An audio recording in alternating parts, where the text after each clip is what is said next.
Bom dia, seja bem-vindo ao programa Ciência em Movimento. Você sabe, eu sou Márcio Campos e a gente fala sobre ciência, tecnologia e inovação já acho que há 12 anos aqui na TV Petrópolis e a gente sempre traz pessoas que possam contribuir com destacar sobre o que é esse ambiente de ciência e tecnologia, como é que é essa relação das startups com o mercado, né, os ambientes de inovação, as prefeituras, o desenvolvimento social, a inovação tecnológica.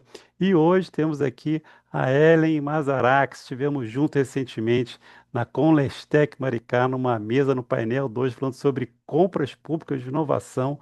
Foi uma mesa muito bacana. A Ellen deu um show lá falando sobre essa questão de vender para o governo. E hoje a gente vai tratar desse assunto. Como é que é essa relação startup-governo? Mas antes de entrar nesse assunto, eu vou pedir a Ellen para falar um pouco sobre a sua trajetória. Como é que ela chegou como pesquisadora, professora e empreendedora na área de saúde. Ellen, seja bem-vinda ao programa. Obrigada, Márcio. Obrigada pelo convite. Eu adoro falar sobre inovação, e acho que é importante a gente reforçar sempre as nossas mensagens, né? E acho que naquele dia lá no evento, acho que a gente conseguiu trazer essa visão também do lado privado, né? E dos pequenos para os entes públicos que precisam fazer alguns movimentos junto com a gente, né?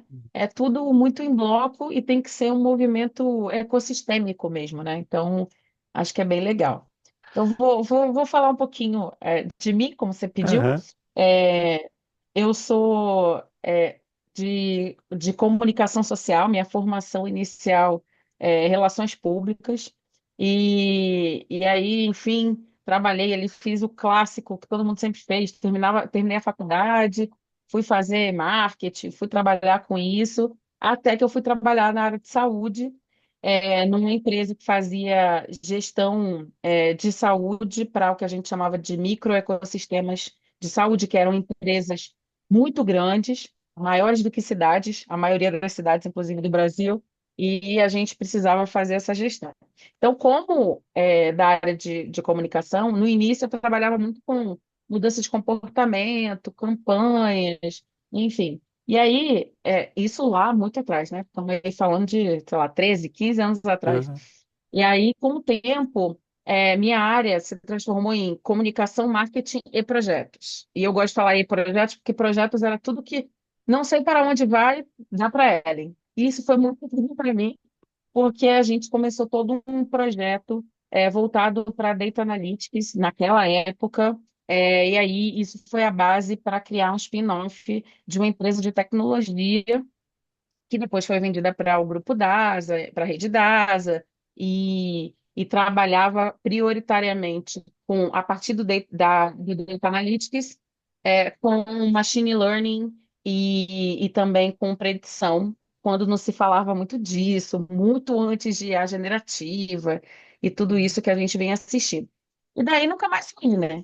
Aí o bichinho da saúde, como dizem, né? Me picou, eu nunca mais saí, e de repente tudo que antes eu era de comunicação, de marketing, me transformei numa profissional que pensava desenvolvimento de aplicações, soluções, fiz uma especialização em inovação em saúde e não parei mais. E aí, em 2019, eu abandonei o corporativo para fundar a UXMed, o XMed, que vem de User Experience na área de saúde, Hum. que tem três pilares, né? O primeiro pilar é o pilar que a gente chama de Data Health Thinking. Então, a gente usa o Design Thinking para pensar jornada, para repensar a modelagem de negócio, voltado para a inovação na área de saúde. Então, basicamente, ajudando empresas de base tradicional no processo de transformação. O segundo pilar, muito voltado até para a minha carreira, né, inicial aí, de inteligência de marketing, que não dá para modelar um negócio e não saber botar ele no mercado. E o terceiro pilar, todo voltado para a área de análise de dados, e modelagem, arquitetura de soluções baseado nisso, em indicadores, dados e soluções que agora já estão muito caminhando para automação, IA, enfim, tudo isso. Então, a gente tem esses três pilares. Meio disso tudo, né? Porque eu não tenho mais nada para fazer, eu ainda invento a participação em alguns projetos, porque eu sou muito associativista, assim, eu acredito muito nisso. Eu Uhum. acho que não dá para você fazer você não consegue fazer nada sozinho. E nessa área, é uma área que a gente precisa de outras pessoas catalisando, porque se transforma tão rápido que você nunca vai ser capaz de fazer tudo sozinho e tá tudo bem. Eu acho isso ótimo, né? Cada um é bom naquilo que faz. E aí me envolvi em vários processos, né? Eu já fui diretora da Associação Brasileira de Startups de Saúde, já participei do início do Aldeia Tech, ainda estou no Aldeia Tech, que é o ecossistema local de inovação de Niterói, que tem aí a perspectiva de expandir para o leste fluminense. Eu já fui, né, a coordenadora líder do eixo de saúde, agora saí, agora nesse início de ano. Participo do Polo Saúde do Leste Fluminense, enfim, já participei de várias questões e nos encontramos no projeto é, Territórios. Territórios do Sebrae, e assim a gente vai fazendo conexões, né? Isso tudo ainda dou aula, trabalho com transformação, é isso. Um pouquinho do que eu É, faço. Ellen, assim, vamos pegar para a tua experiência, né, nesse ambiente de startup, ainda mais na área de saúde, que eu acho que é um nicho aí que Sim, pouca gente entra. E aí isso. você lá na Conestec, um dos pontos que você falou é essa diferença temporal entre o que é uma startup e o que é uma gestão pública. Explica isso para a gente, como é que esses mundos não se encaixam ou se encaixam. Vamos lá. Você está muito certo. Assim, a galera que vai empreender na área de saúde é uma galera que ela é. Se o empreendedor no Brasil já é o corajoso, a galera que vai para a área de saúde é um corajoso, sim, elevado à 10ª potência. E aí, primeiro, eu acho importante, porque a gente viveu aí, agora a gente viveu o inverno das startups, né? Eu acho que foi bom, a gente já teve o momento da euforia, principalmente por causa da pandemia. Então, me lembro bem que um relatório que eu peguei na Hum. minha mão, assim, antes da pandemia 19, a gente tinha registrado, assim, no aquele relatório do distrito, eu acho que eram 174 startups.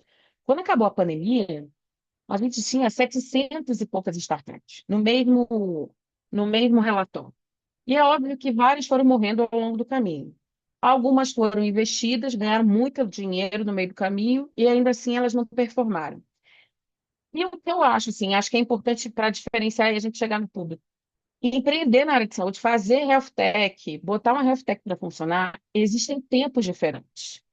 E os próprios investidores, os próprios empreendedores, eles não se param para investir num negócio, para investir tempo, dinheiro num negócio de saúde. E por que eu gosto de falar isso? Porque não é trivial. Não é igual você entrar num projeto, por exemplo, como uma fintech. Não é igual de você trabalhar em outros segmentos, como o varejo, por exemplo. A área de saúde, ela tem um tempo de maturação diferente, por várias questões. Primeiro, cultural, porque culturalmente é um segmento muito fechado, então, você conseguir fazer inovação dentro de um segmento muito tradicional é um negócio muito difícil. A natureza do que a saúde faz também é algo que precisa de mais tempo de teste. Imagine que nem todas as health techs são voltadas para assistência, mas imagine uma nova forma de fazer uma assistência clínica. Muito tempo de teste para você ter segurança e botar esse negócio para funcionar. Então, o que eu percebo, o primeiro descasamento que tem é a expectativa do investidor, do próprio empreendedor e o fôlego para ele conseguir empreender na área de saúde. Só aí você já tem uma diferença. O investidor quer rapidamente tirar o seu dinheiro e eu dei uma aula recentemente, peguei um dado muito interessante. O Doutor Consulto, que é uma das mais conhecidas, enfim, que trouxe essa coisa da telemedicina, expandiu muito, ele só conseguiu ter break-even o ano passado, no 12º ano, 12 anos de muito dinheiro.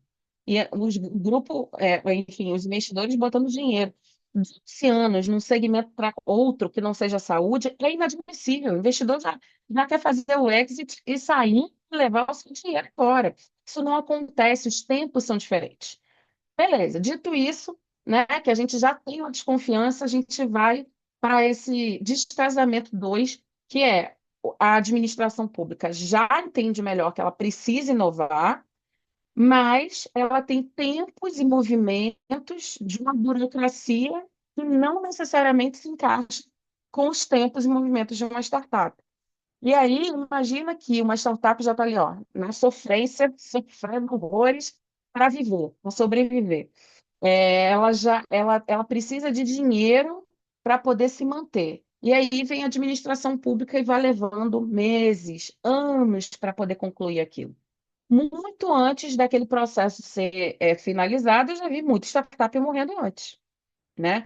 Então, esses tempos de contratação, e eu entendo, eu não acho que não seja compreensível. Eu entendo perfeitamente, acho que é o nosso dinheiro, a gente tem que saber para onde vai. Contratar inovação, existe uma contratação inerente do risco, e o risco significa dizer que não necessariamente aquilo vai ser entregue. Então, pode ser que o dinheiro seja colocado, por exemplo, uma encomenda tecnológica, que o estudo vai ser feito e que no final a gente diga, olha, isso aqui é inviável tecnicamente, mas isso aqui foi pago. Então, existem muitas camadas nessa história que eu acho que a gente precisa aperfeiçoar. Não é só dizer, eu vou criar aqui um polo de inovação, um centro de inovação, qualquer coisa de inovação, e vou atrair as startups para cá. Vou atrair, mas eu tenho que ter toda uma preocupação, que foi o que eu falei muito lá no Colégio Tech, que os administradores públicos, eles precisam também ter a responsabilidade sobre tudo que vai acontecer, sabe? Porque contratar, dizer que quer contratar é o início. Eu digo isso que eu vivo isso, né, nesse momento. É só o início, mas depois, todo desenrolar, você tem que preparar o caminho para isso passar. Senão a gente vai ter traves, como a gente vê acontecendo todos os dias, né? Márcio, você está mutado. É, que tinha um barulho aqui de fundo. É, Você está ouvindo algum barulho aqui meu? Não. não, tá bom. A gente conversou lá na Conestec e um dos problemas que a gente vê é justamente essa burocracia dentro do governo. E aí, como é que a gente resolve um pouco isso? Como é, assim, pela própria despreparo dos órgãos de controle. Esse é um outro problema, né? Assim, mesmo que todo mundo tivesse preparado, a gente já sabe que tem uma burocracia, mas hoje a gente encontra também um despreparo da máquina pública, em particular dos órgãos de controle e fiscalização dentro da prefeitura, não estou nem falando fora da prefeitura, né? É sobre esses assuntos. Como é que foi a tua experiência nisso? O que que você sugere nessa situação? Como é que, por exemplo, a Aldeatec está trabalhando isso? Como é que as Vamos comunidades lá. locais podem trabalhar isso? São muitas questões. Eu acho que você tá muito correto, assim. E é um caminho. Então, eu vou contar a história do Aldeia Tech e da minha experiência com o próprio Sandbox, né? Foi o Sandbox 1.0. Vamos ter o 2.0 agora. Em Niterói, né? Estamos falando E de Niterói. em Niterói. Isso, em Niterói.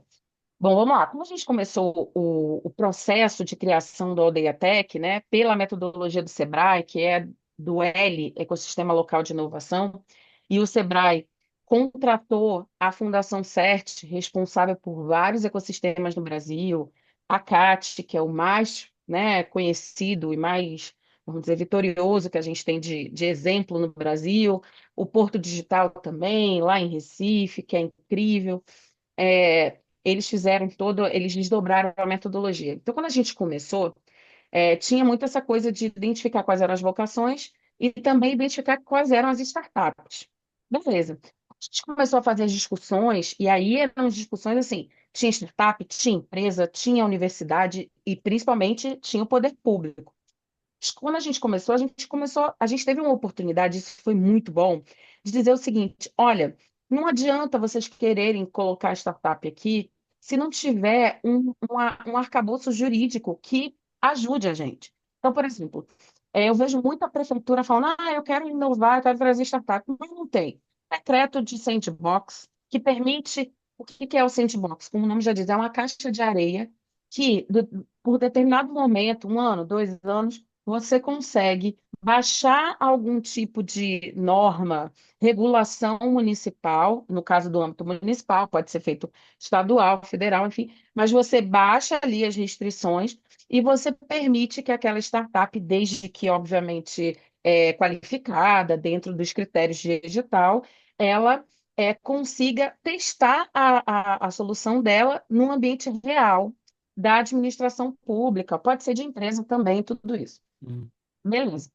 Além disso, você não pode ter só o sandbox, você tem que ter a previsão da contratação de solução inovadora pelo poder público. Então, ok, dado que eu testei, deu certo, eu quero agora contratar. Então, tem que ter um arcabouço jurídico que permita que isso aconteça. Fizemos isso a muitas mãos, isso foi muito legal, porque a gente teve também a chance de fazer algumas correções de rota e foi muito importante. Estávamos muito felizes, muito otimistas, até que começamos a conversar com as secretarias, com o governo, né, para falar, olha, sabia que você pode contratar, você pode entrar no sandbox? Você pode contratar uma solução inovadora? E aí todo mundo falou, não, não sabia. E aí a gente falou, não basta ter a lei, precisamos dizer que tem a lei. E aí a gente começou num processo de sensibilização. Márcio, não estou mentindo.